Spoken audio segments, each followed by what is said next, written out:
Well, with FIFA that has wrapped up, well, there was a massive scandal that's taken place, and this is now the global soccer is revolting that's deepened as three confederations are accusing FIFA of breach of trust. Yes, you heard it. So you have the UEFA, you have the CONCACAF, as well as the Asian Football Confederation have jointly condemned FIFA President Gianni Infantino over the abandoned proposal to sell private investors a stake in the commercial rights to the World Cup and other FIFA competitions.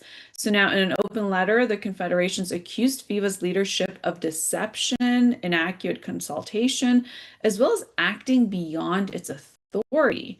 They're demanding an independent investigation as well as assurance that another privatization proposal will not be pursued. So now this letter was jointly established and published by the three bodies that represent Europe, North and Central America, as well as the Caribbean and Asia. So FIFA reportedly considered selling 20% stake in its tournament-related commercial rights to private investors, and the proposal could reportedly have raised approximately $4.2 billion USD through a new commercial entity called FIFA Forward Enterprise.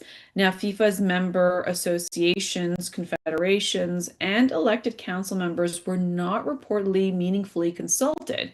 So now you have critics that are accusing Infantino of pursuing the proposal beyond his mandate and presenting stakeholders with an artificially short deadline.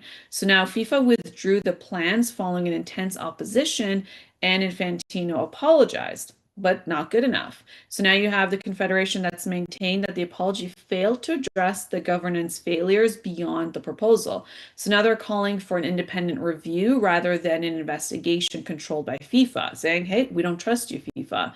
Now, some football organizations have raised the possibility of boycotting FIFA competitions if the binding safeguards are not provided. So now you have Canada Soccer as well as US Soccer have backed calls for stronger accountability and governance reforms. Now, FIFA explored creating a commercial company that would hold revenue generating rights connected to the World Cup and other competitions. Now, minority stake would then be sold to outside investors, producing billions of dollars that FIFA said could be directed towards international football development. Now, opponents argue that the arrangement could give private investors influence over sports' most valuable competitions and redirect future revenue away from national associations, players, and supporters. So this is the first that the three that wrote the open letter, they learned details of the proposal through media reports. So now the revelation intensified concerns because the organization had just helped deliver the 2026 World Cup across Canada, United States, and Mexico. So now this dispute represents one of the most serious challenges for Infantino's leadership.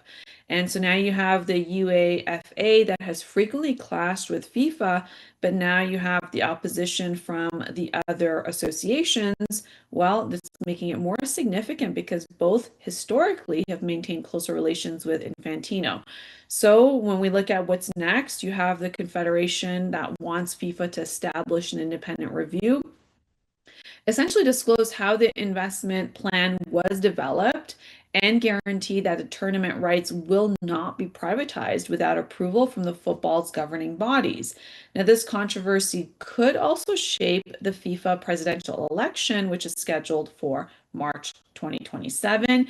You have Infantino that's reportedly retains a considerable support from African, South American, and some Asian associations, meaning the revolt does not yet guarantee his removal. Well, we'll see what takes place come the next election in March of next year. But this scandal has been huge when it comes to FIFA World Cup.